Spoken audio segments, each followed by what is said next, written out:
நான் பசங்கள்லாம் கடைக்கு போனாங்க. அப்போ இந்த மாதிரி பேக்கெட்டில் வச்சுருந்தாங்க கிஃப்ட் மாதிரி. என்னன்னு கேட்டதுக்கு குழந்தைங்களுக்கு கிஃப்ட்டு அப்படின்னு சொன்னாங்க.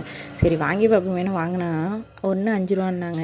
சரி அப்படி என்ன தான் இருக்குதுன்னு பார்ப்போன்னா உண்மையாக சொன்னாங்க 5 ரூபாய்க்கு ஒர்த்தான கிஃப்ட் தாங்க அதில் வச்சுருந்தாங்க. உங்கள் வீட்டு பசங்களுக்கு கண்டிப்பாக இந்த மாதிரி எங்கேயாவது பார்த்தீங்கன்னா வாங்கிட்டு போய் கொடுங்க. 5 ரூபாய்க்கு யூஸ்ஃபுல்லாக இருக்குது. குழந்தைங்களுக்கு ஒரு ஆர்வமாகவும் இருக்கும்.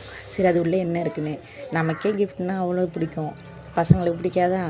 இதில் பாருங்கள், ஷார்ப்னர், எரேசர், அப்புறம் பிளாஸ்டிக்கில் ஒரு அழகான மானு, அப்புறம் விளையாடுறதுக்கு ஒரு ஸ்ப்ரிங்கு.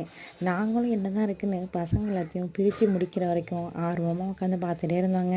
அப்புறம் பாருங்களேன், 5 ரூபாய்க்கு ரிப்பனு கடையில் வாங்க முடியுமா சொல்லுங்கள்? கண்டிப்பாக முடியாது. ஒவ்வொரு கிஃப்ட்டு பிரிக்கிறப்பையும் ரொம்ப ஆர்வமாக இருந்துச்சு. நீங்களே பாருங்களேன், அதில் எவ்வளோ கிஃப்ட் இருக்குன்னு கடைசியாக காட்டுறேன் பாருங்க. இது எல்லாமே வெறும் 5 ரூபாய்க்கு. ஒரு கிஃப்ட்டு வெறும் 5 ரூபா தான். கடையிலேயே இந்த மாதிரி விற்கிது. எப்படி தான் அவங்களுக்கு கட்டுப்படி ஆகுதுன்னே தெரிலங்க.